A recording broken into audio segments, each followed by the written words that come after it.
Hey everybody, Morley Scott along with Dave Campbell. It's playoff time in the Canadian Football League. The Eskimos traveling to Hamilton this weekend to take on the Ticats in the Eastern semifinal.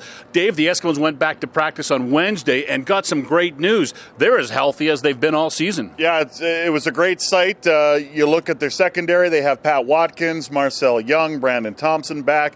In the linebacking core, Mike Benavides. Nickel. The nickel back. Kenny Ladler is back. Defensive end Marcus Howard is back. You look on the offensive side of the ball, they had all their fullbacks back in Calvin McCarty. Don't know if he'll play, but he's back practicing. Mike Miller, Aaron Milton on the O-line, Matt O'Donnell in the receiving core, Corey Watson. Don't know about Tony Washington, what his status will be. Nate Kuhorn looks like he won't be able to make the game, but yeah, they are as healthy as they have been all season, and it's the best time of the year to do that. So, well, Jason Moss will probably have some decisions to make on his roster and have everyone to choose from.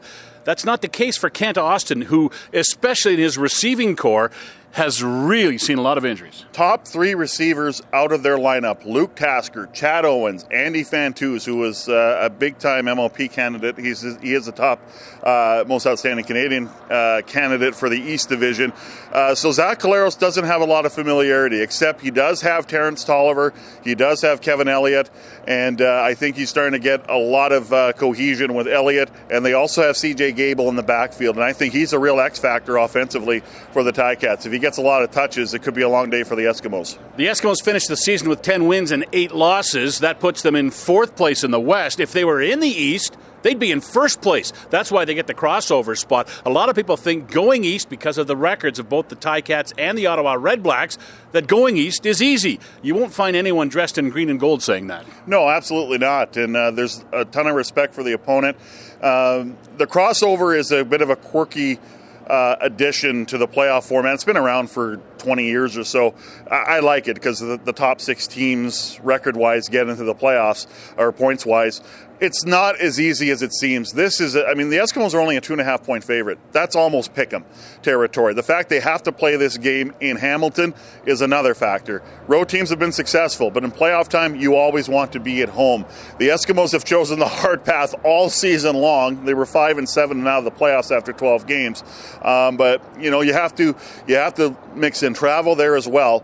They should win this game. They should be the favorites. They should win this game. They've won 5 of the last 6 games, playing a team that has only won once in their last 6 games. But it's not that simple always. 2 weeks ago, the Eskimos were in Hamilton. They won that game by 3 points. That wasn't much of a meaningful game for the Eskimos, but it meant a lot to the Ticats at the time because they were still alive for 1st place.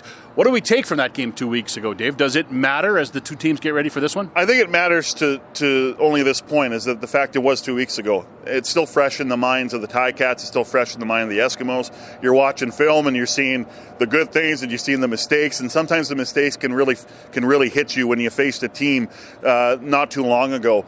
And there's probably some calling cards that were left by both sides saying, hey, we might see you in 2 weeks. So yeah, I think there's a lot to be taken from that game. That game was a very intense game, and many expect that to carry over into the Eastern semifinal game, the Eskimos and Ticats. The West semifinal, by the way, that's in Vancouver. The BC Lions playing host to the Winnipeg Blue Bombers. Calgary and Ottawa, they're just watching and waiting. Eskimos and Ticats Sunday, 9:30 for the Challenge Insurance Group pregame show on 6:30 CHED, 11 o'clock kickoff from Tim Hortons Field in Hamilton. Enjoy the game, everybody.